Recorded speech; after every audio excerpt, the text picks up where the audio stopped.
Everyone. Thank you for coming on out and spending the time with us this evening. So we are going to talk about strategies for tolerating some waiting and denied access.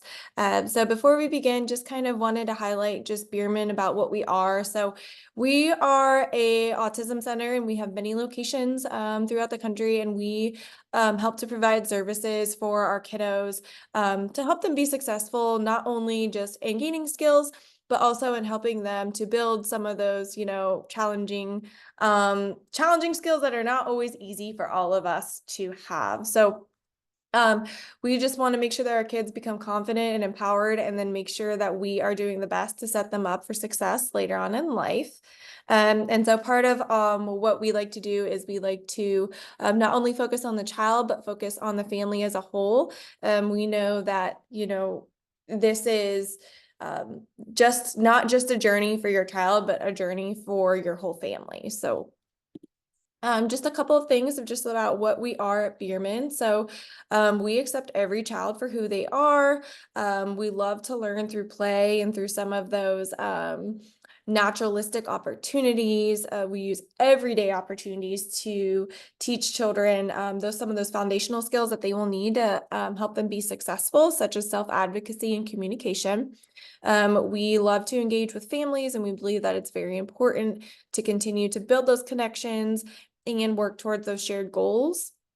And then we're committed to progress. So we want to see each child make progress every day. And so that progress eventually leads into some long-term success for your child. So just tonight's agenda, we are going to review typical development a little bit, explain and understand the importance of delayed and denied access, discuss strategies to assist with you as the parent as to when it may become challenging, and then discuss strategies to assist you in helping your children at home. And then we will save time for questions and comments. Okay, so delayed and denied access. So delayed access, delayed reinforcement, what is it? It's basically waiting. So waiting to access something, whether it's waiting in line to go to the bathroom or it's waiting for dinner to be made. So when we want something, the ability for us to access that want immediately isn't always feasible. So if you think about us as adults, so if you are, you need a coffee break, right? And you really need a coffee. You were up super late, but you have to get in the car. You have to drive to Starbucks, and then you have to wait in line, place your order, and then you have to wait for your order to be made. All of that right there includes waiting. So if you can't do that, then it's something that is not going to allow you to be as flexible or resilient. Think of another example for like when you take a test. So if you remember, if you've been in school and you took a test and you really, really want to know what you got on it. So you studied really hard, you studied all week, you studied for hours at a time, you took the test, but you're not sure what you got, but you are anticipating seeing that grade. You might have to wait because your teacher, your professor may not have time to grade 60 some tests in one evening and get the score back to you. Another example that we can use in our everyday lives is cooking. We may go to work and then we are hungry, and then we have to come home and cook dinner, and we have to wait to have that need met. So if you think about some social situations, and so if you yelled at the barista because she wasn't making your drink fast enough, or if you laid your horn on the guy in front of you when you were going to drive to get your coffee because he wasn't turning fast enough, or if you maybe yelled at your significant other because you were cooking dinner and you really had to wait and you were so hungry, or even if you told your professor how unfit they are because they couldn't get your test scores back to you right away. Imagine what type of reactions you would get from those other people. And so They'd probably look at you like you were like, what are you even talking about? The barista just might say like, this is my job. The professor might say, well, it's not feasible. And so some of those things you really want to think of like how you would respond in some of the social situations, and then think about what is appropriate for your child. So denied access, what is that? So that's being told no, which a lot of us, myself included, probably hate sometimes. So when we want something, we might not be able to have it. So for example, if we think about us again as adults, if we wanted a day off in the middle of the week and we asked our boss and we said, can we have the day off? And they said no. You aren't just going to up and quit your job. You are going to tolerate the fact that you're being told, no, you can't have the day off. If we think about when we want to go to a really nice restaurant or a restaurant that we haven't been to for a while, and you go to walk in and you say you wanted to eat there and they said, we're sorry, we're full for the evening. You have to be able to tolerate the fact that you're not going to be able to get to go eat at that restaurant that night. And then likewise, would you tell your boss that you're going to quit? Would you write a bad review on that restaurant's review site? You wouldn't do those things. And again, think about if you were to do those things, what their reaction would be. So we would love for all of our wants and needs to be met all of the time in the moment that we need them to be met. But unfortunately, that's not feasible, and that's not feasible in everyday life. For us as adults, it's not feasible for our children, and we really need to work on making sure that we tolerate those skills and develop resiliency skills so that we are able to live the best independent life and have the best outcomes. And the same goes for our children. So when we interact with somebody else, we tolerate, some of the things that we might have to do. And so this is, we're going to keep moving on and talk about typical development. So typical development, what happens as children grow and develop? So when babies are born, what's the first thing that they learn to do, or not even learn, they naturally do it, and that's cry. They cry to get their diaper changed. They cry to eat. They cry because they're cold, because they're uncomfortable. They cry to get those wants and needs met. Eventually, as they get older, they learn to communicate and they learn to have what we call functional communication skills. So meaning the baby's not going to cry anymore. The baby is going to say mama when the baby wants mama. The baby is going to say eat when the baby wants to eat. And the baby then does those behaviors and communicates their wants and needs instead of crying. So as children grow and develop, they learn various methods of the communication, and they continue to expand that communication. And so eventually, your child might say something like they want candy, or they want pizza, or they want to go to the park. Well, that's great that you're telling me what you want or what you feel like you need at the moment, but you can't always have it. And so they are also able to tell you no. So as you might be telling them no, they might be telling you no as well. And they might say that they don't want to do something, such as, go take a bath and then go to bed. But unfortunately, these are all part of some of those things where we in life have to be able to tolerate and have those resiliency skills. So typically developing children also struggle with this. So something before we dive a little deeper is it is important to know that it's just not children with autism. It's just not children with special needs or other disabilities. It is part of typical development for all children, and all children go through some type of challenges to tolerate being told no, to tolerate being told that they have to wait. And so as we go through this presentation, difficulty with being told no or to wait is expected, and it's developmentally appropriate. And that's something to really keep in mind as we continue to go through this. And I share some tips and tricks with you about how you can help at home. So let's start with some examples. So Danny has asked his mom to go to the park at 9:30 p.m. on a school night. His mom told him no because it is too late for the park and it is closed. Danny then begins to scream that he wants to go to the park for the next 25 minutes until he tires himself out and he falls asleep. Okay, so in this example, let's break it down. Danny couldn't go to the park. He was told no. There are reasons why he couldn't go to the park. One, it was 9:30 p.m. The park's closed. It's dark outside. Two, it's too late. It's time for bed. And this is one of those things that it is what we call a naturalistic opportunity to practice. I'm sure his mom would let him go to the park if it was 3 o'clock in the afternoon on a Saturday.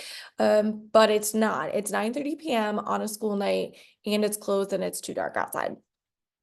So many times when our children want something, it is generally just not available and out of our control. This is an example where it might be out of your control. Let's look at another example. So Abby asks her mom to go play outside with her in the afternoon. Abby's mom says not right now, in an hour, because she has to finish her last hour of working from home virtually.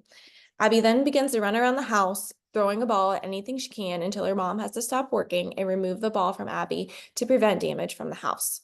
So in this example, Abby wasn't exactly told no. She was just told that she had to wait. And she didn't have to wait what we might think is not very long. She only had to wait an hour, but she still had to wait.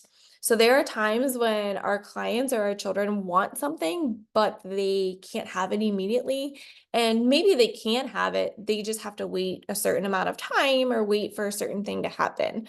And so another example would be if your child wants a cookie before dinner, and you want them to eat their dinner first, you have to wait until after dinner. That's something that is very reasonable. I'm sure many of you do it. And so what happens with that, right? So like, do your children get upset? Do they cry and scream? Do they do any of those things? And I'm sure that everyone, because as I said, it's part of typical development, most children do have some difficulties with this.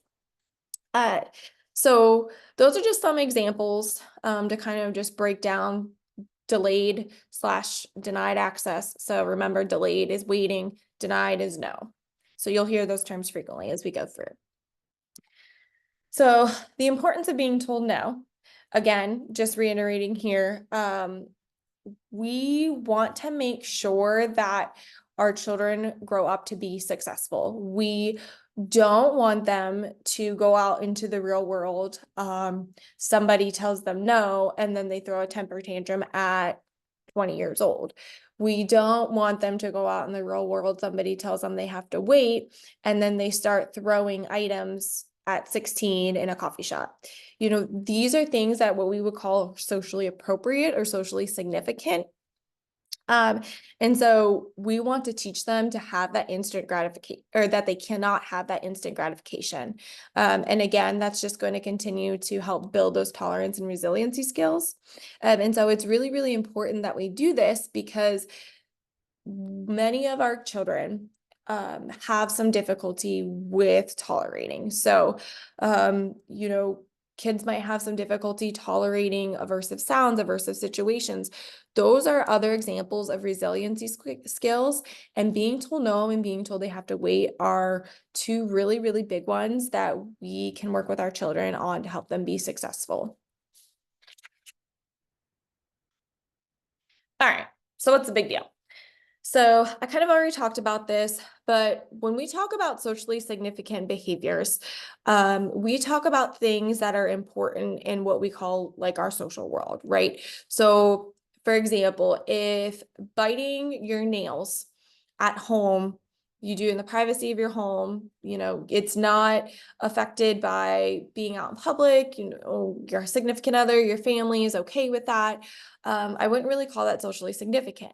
Now, if you worked in a kitchen and you're preparing food for others and you're biting your nails, that is something that we would call socially significant. That is not appropriate. That's not the time and the place. You're preparing food for other people. You are in a kitchen and you're working and you're biting your nails around food that people could be ingesting. And that's what we would call something, it's called socially inappropriate behavior. So when we look at being told no and being told we have to wait, again, those things are socially significant and meaning that we have to be able to respond accordingly and appropriately when situations arise. So as if we as adults don't have the skill to set to tolerate being told or wait, what would happen? And think about if our children can't tolerate being told no or to wait, again, what would happen? So I'm going to use an example. Being told no, that I can't take my lunch break right now because I'm urgently needed to support my clients. It's 2:00. I was scheduled to go on lunch. My clients need me. Guess what? I can't go right now. I'm not going to leave my clients struggling. I'm not going to leave my staff struggling. So I'm going to go and I'm going to go help them. I didn't take my lunch break at that time. I said, okay, it's fine. I'll take it later. And I went and helped them. So again, couldn't do it in the moment, but I didn't throw a temper tantrum. I didn't tell my staff or my clients that I can't be there right now. I'm on lunch, deal with it yourself. And as you would in, I'm sure your environments in your day-to-day, you wouldn't put yourself in a situation like that either. So in that situation, what was able to be shown was that my resiliency and tolerance, I was able to move on and I was able to tolerate the fact that I was hungry, but also go help and support. It's important that we help our children learn how to tolerate when they're having to be told no or wait. So let's talk about another example. So working 2 weeks and receiving a paycheck. So this is a big one, and this is a common example I like to share with families. We usually, most of us get paid on a bi-weekly cadence or a monthly cadence. Let's say that we really, really want our paycheck because we want to go to the movies and we want to have a nice dinner, but we don't have enough money. But if we got our paycheck a little earlier, we might. Well, we have to wait for that. You're not just going to quit your job and tell your boss that they're terrible because they can't give you your paycheck right then and there when you want it. There are reasons why you can't have it right then and there. I'm sure there's financial reasons. There are, managerial reasons. I'm sure there's even things that deal with taxes. But there are all kinds of things that go into not being able to have that immediate gratification and having to wait. And so we also have to wait for the things we want or need. And our children also might not always have that capability. So let's think about, before we start into this slide, what we can do for our clients or our children. So I will just give an example before we really take a deep dive in. And so let's look at Johnny. Johnny is 5 years old and Johnny is told, no, you can't have cake right now. Johnny maybe throws a 15-minute tantrum. I wouldn't say that's the end of the world. Let's say Johnny is 12 and throws a 30-minute tantrum because he can't have cake. There's a big difference there, versus 5 and 12. Socially significant. Johnny's going to throw a tantrum because he can't have the cake. So if it's at a younger age, it's a little more age appropriate. So when we look at wanting to help our children, we might see some challenging behaviors, and that might look like throwing a temper tantrum. I'm going to lay on the ground, cry and scream and kick my legs. That might mean I'm going to take everything I can find and throw it around the house. That might mean I'm going to take my pen and I'm going to draw all over the walls. I'm going to scream at the top of my lungs. I am going to say, no, no, no, no, no. And the list can go on. And when we look at those behaviors, we can call those challenging behaviors. But when you look at those types of behaviors that occur, you also have to look at the age. So generally, as children get older, they can wait for longer periods and durations. They can tolerate being told no to more things. So for example, if you think about a 2-year-old being told no, he can't have his bottle to take it out, probably not going to go so well. But if you tell a 12-year-old, no, you can't get a drink right now because we have to finish the lesson, then you can go get a drink, it's probably going to go a little better. So, if your children don't have the skill or don't develop the skill, it's only going to hinder their progress and success later on in life. And again, we want to make sure that all of our children are successful. Okay, so how can we help our children develop resiliency skills? So the first and foremost most important thing is start out with a small achievable goal. So before we dive in, I just want to remind you guys, be patient. This is not an easy process. This can actually be very challenging. It can be very frustrating, both for you as the caretaker and the parent, but also for the child. It might be frustrating for siblings and other members in the family, but really, really just be patient. And it's also important to be consistent. So if you're not consistent, think about all of the frustrations that you might be feeling and your child might be feeling.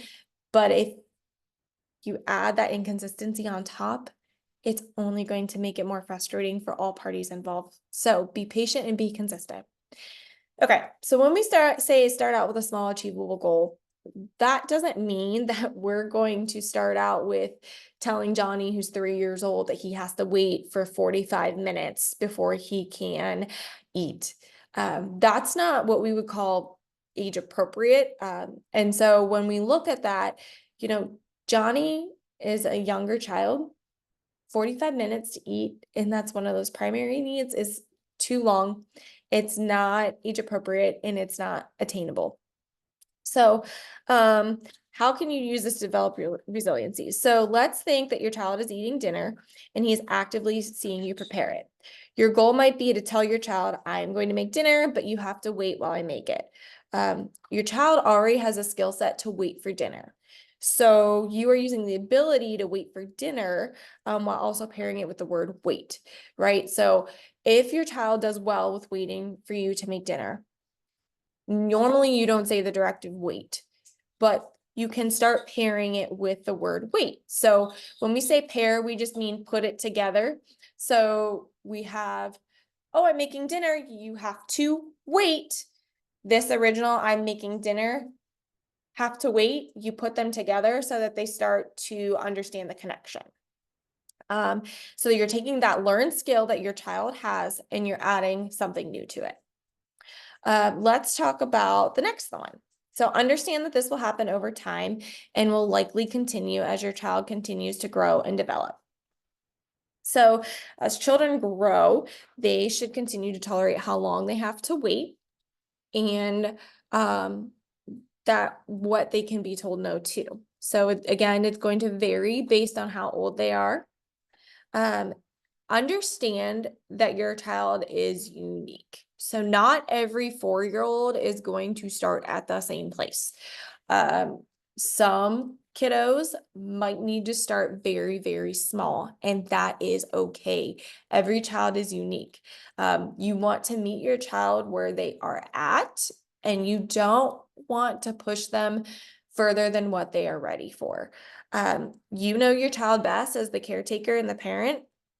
And if you're having difficulty with understanding where your child should be, please consult somebody who works with your child, whether it's somebody in the school system, it's another BCBA like myself, it is your pediatrician. Please consult with someone who knows the typical development and knows where your child should be, but also knows your child. Again, you won't be successful unless you really start out small and you start out where you can meet your child at. The next one's my favorite one, you guys. It's a marathon, not a sprint. This process is going to take time. It may take a long time, but it's important to take the time to remember to highlight the successes, highlight those wins. If you think about maybe you have a 6-year-old who can't wait for longer than 2 minutes, who can't be told no to anything. And when your 6-year-old is told no, he throws a temper tantrum and then tries to break things in the house. Can't really wait either. It's okay to start small.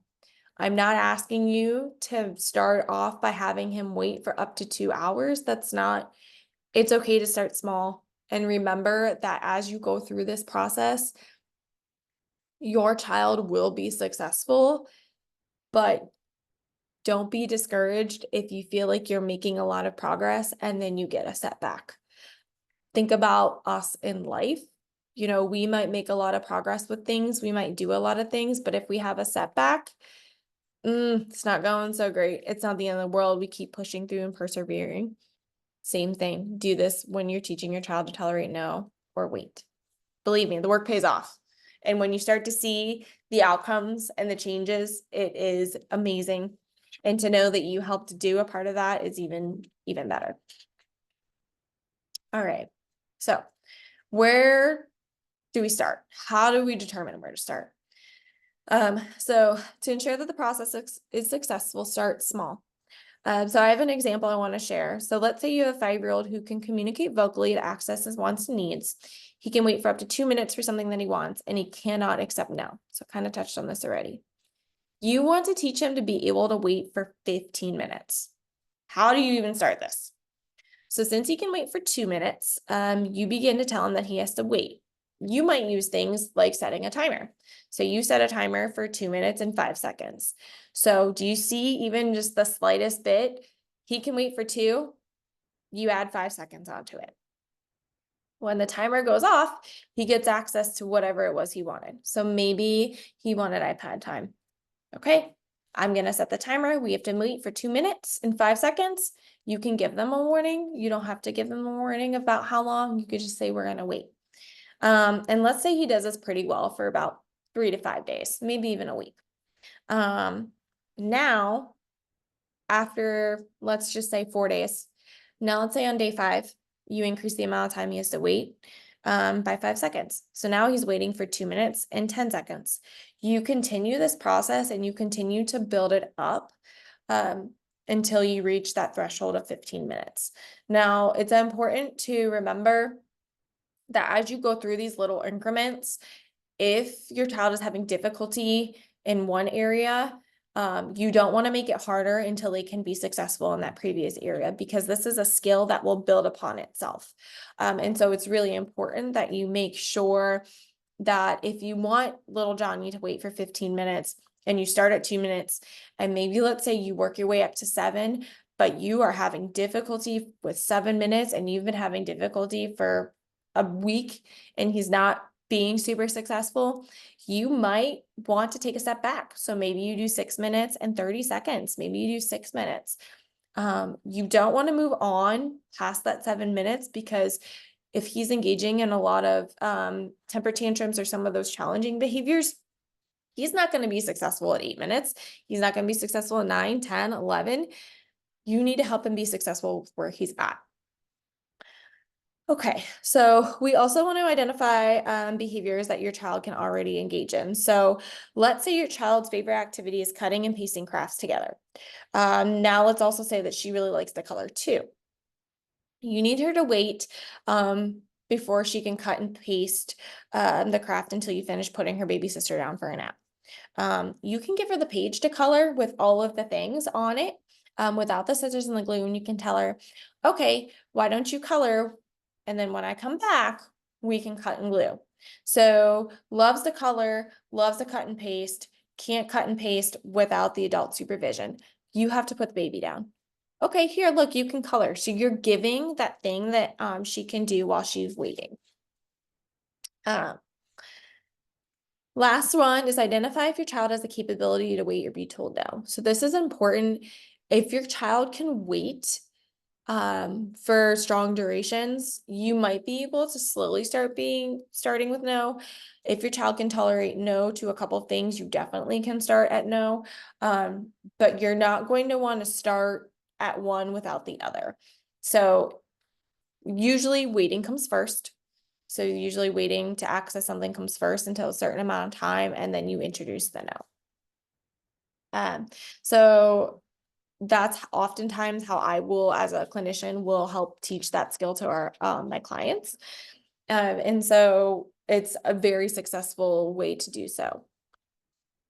Okay. So what can we do to help them? So follow through. Before I get into this, make sure that if you are in a public place, for example, and you're working on telling your child no to that phone, you know that your child is going to react very, very strongly. I would recommend not telling your child no at the restaurant. For example, you're at the restaurant, child wants the phone. I'd recommend not telling them no there if they're really, really struggling with it. Same thing, think about if you go to the grocery store. If you're telling your child they have to wait, but they can't wait for longer than 30 seconds and they have to wait to eat the cookies until after you finish shopping and check out and then they get in the car. And when your child is told they have to wait, they start screaming and they don't stop screaming until they cry themselves to sleep. I would recommend that you don't try these things in those types of settings until your child is very, very successful, because it's going to be important that you follow through. Without follow through, and if you sometimes reinforce some of those challenging behaviors and sometimes you don't, you're getting into a term of what we as behavior analysts call intermittent reinforcement, meaning you're going to reinforce the behavior sometimes. So you're going to give access sometimes you're not. And that actually strengthens behavior. And we don't want to strengthen the socially inappropriate behavior that your child has when being told wait or being told no. So after your initial demand of wait, or so your delay or your deny, no or wait, and you're in a comfortable setting where you feel that you can control the setting as well, you're going to follow through.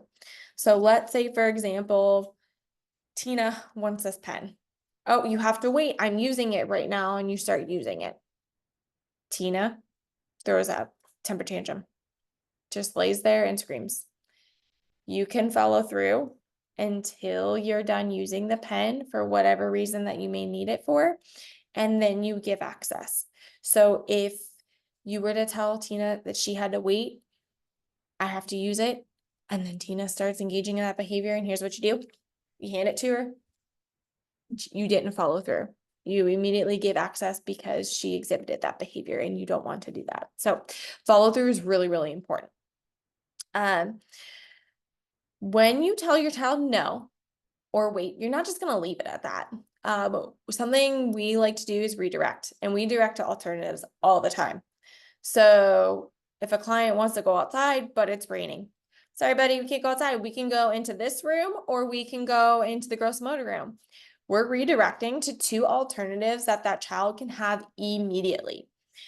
So maybe they're being told no because of that naturalistic opportunity. Sorry, buddy, it's closed.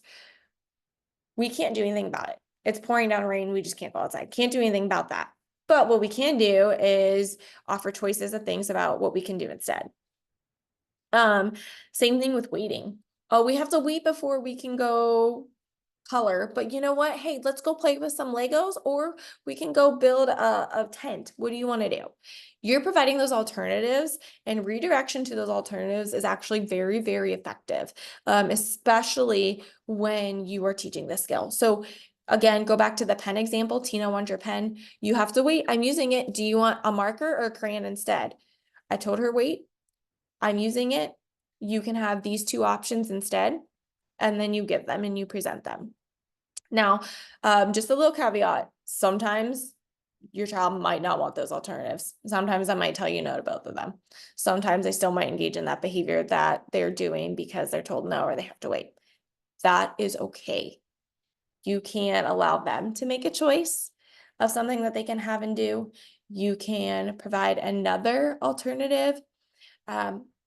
What I would suggest, though, is that you didn't give them everything to the stars and the moon.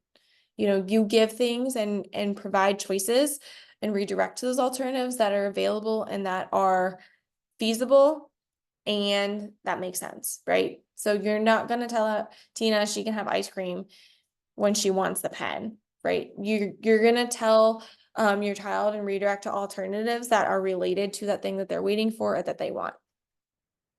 Visuals. Visuals are so, so important. Many of our clients and kiddos do excellent with them, and they help support and build the skill. And what's nice about visuals is you can leave them in for as long as your child needs them. You can take them away if your child doesn't need them anymore. Visuals also help as reminders for your child without you being there. So timers. Timers are a real big one. You can use audible timers, you can use silent timers, you can use your phone, you can use a kitchen timer. Any type of timer is very helpful. You can tell your child, okay, I'm going to set a timer. You have to wait. And then even just the words of setting a timer, you have to wait, sometimes are helpful as well. You can use visual schedules. So a visual schedule, for example, is take a sheet of paper and you might have things on the schedule. So maybe you have what we call an activity schedule. You have 3 activities on it. And so you have a to-do side and you have a finished side. And on your to-do side, let's say in the home, they have to wash the dishes, take the garbage out, then they get their free time or their iPad time. That schedule tells them that they're going to get that iPad time after they do these things. You can also use first then boards as well. So first then boards, exactly what it sounds like. First this, then that. You could add color to it. You could add words. It could just be pictures. Visuals are very, very, very helpful. And again, you can also use those verbal reminders with the visuals.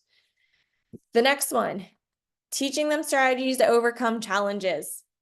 This is not just a reactive process to being told no or told wait. These are things you have to do proactively.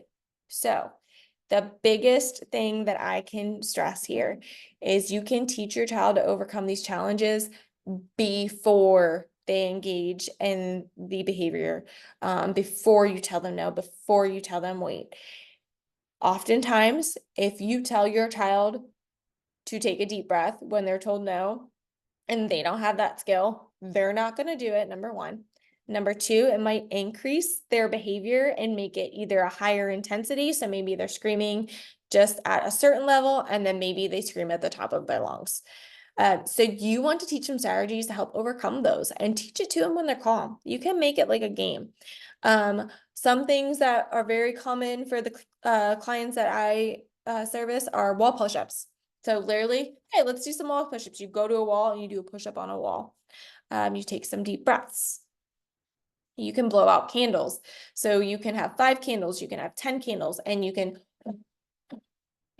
and as you blow out the candles, you're taking those deep breaths, you're redirecting as well. And so it's a nice visual if you have nothing, and if you're at the point where maybe you can practice waiting at a grocery store, you got your purse and that's it, and there's nothing in your purse, pull out your fingers, blow out your candles.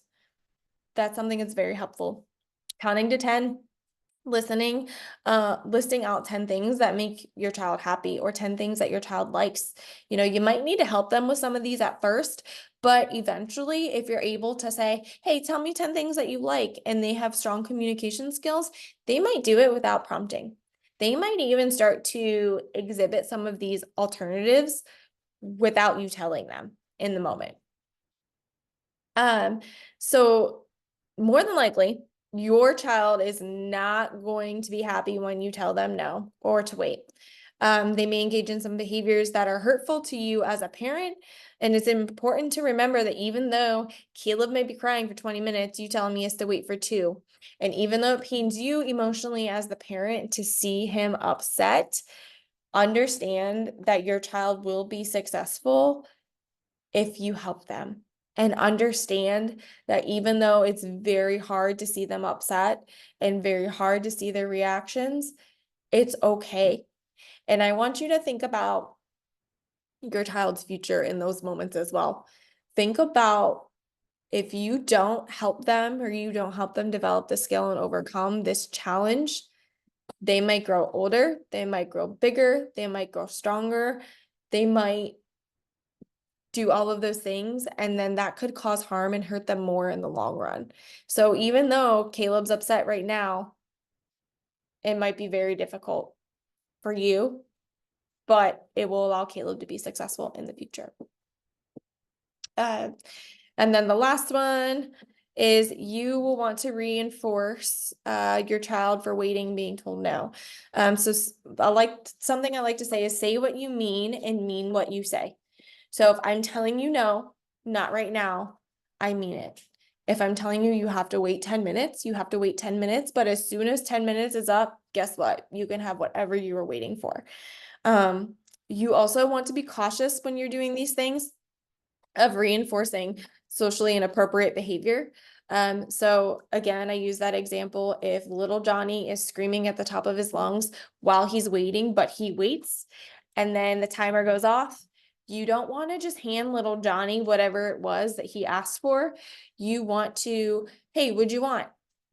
Oh, I wanted to go outside. Hey, you waited. Thanks. Let's go outside. You are reinforcing the behavior that happened right before they got access. Asking to go outside. That's the behavior that you're reinforcing. So you'll want to prompt, you can prompt communication, or you can prompt what we call easier or mastered skills. Like, hey, dude, give me a high five. Touch your nose. Say, do something silly, make it fun, but reinforce behavior right before. Okay. So I do want to save time for questions.